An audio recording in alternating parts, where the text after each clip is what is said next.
It's important during this lockdown period that we shop normally so there's enough kai for everyone. And the same goes for when we are harvesting kai from Tangaroa. And I think Tātai Kutia explains it perfectly in this clip when I visited him prior to the lockdown. My name's Tātai Kutia, born and bred here on the coast, live in a little place called Whangara, which is about 20 k's north of Gisborne. I'm really enthusiastic about the outdoors, getting in amongst nature, but my main passion is Tangaroa, the sea. So I've done various roles and jobs to do with Tangaroa, and my whole focus is around that, which is, you know, what I try and pass on to my children. That's my main thrust, bro.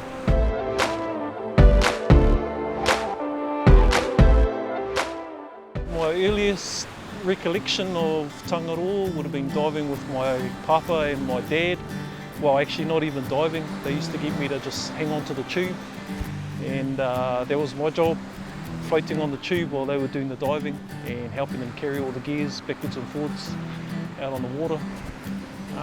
Quite funny because I remember my papa, he never had any flash gears like we got now. He used to just dive in an old freezing work singlet and you know, a real cheap pair of old flippers, but he was hearty, and kai back then was pretty plentiful, you know.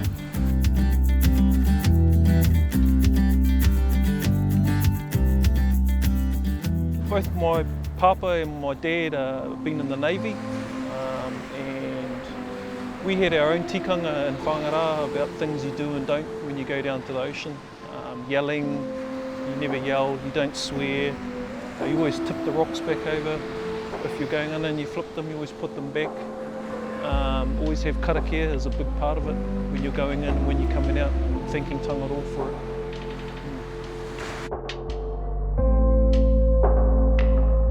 So I try and instill as much as I can of my younger days and the teachings that I've been brought up with into my children, into my kids.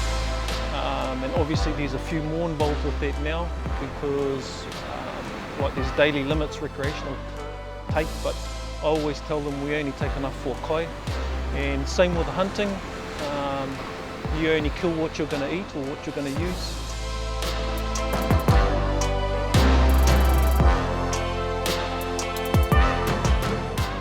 The reason that our iwi set this up as a marine reserve was an old kaumātua of ours, Papa Taumanu, he's passed away now.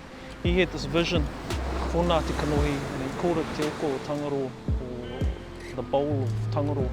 And it comprised of a few different components because he wanted to replenish the stocks that were around in our rohe moana, so that the kai was there for our marae and for our local people. He could see in his time that it had been diminished quite significantly. So this was one of the components that he wanted set up.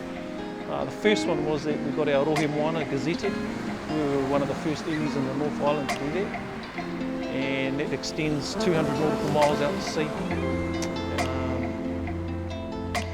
Basically, we use customary tools under Fisheries Act to implement reserves and the like. We've also got a mātaitai reserve, which is north of the reserve, of this marine reserve, and it's an area where local hapu or iwi can make their own bylaws. Once that reserve's set in place, it excludes all commercial fishing. So that was a big part, was to try and push the commercialism out of it, so that the customary sector could actually get what they needed.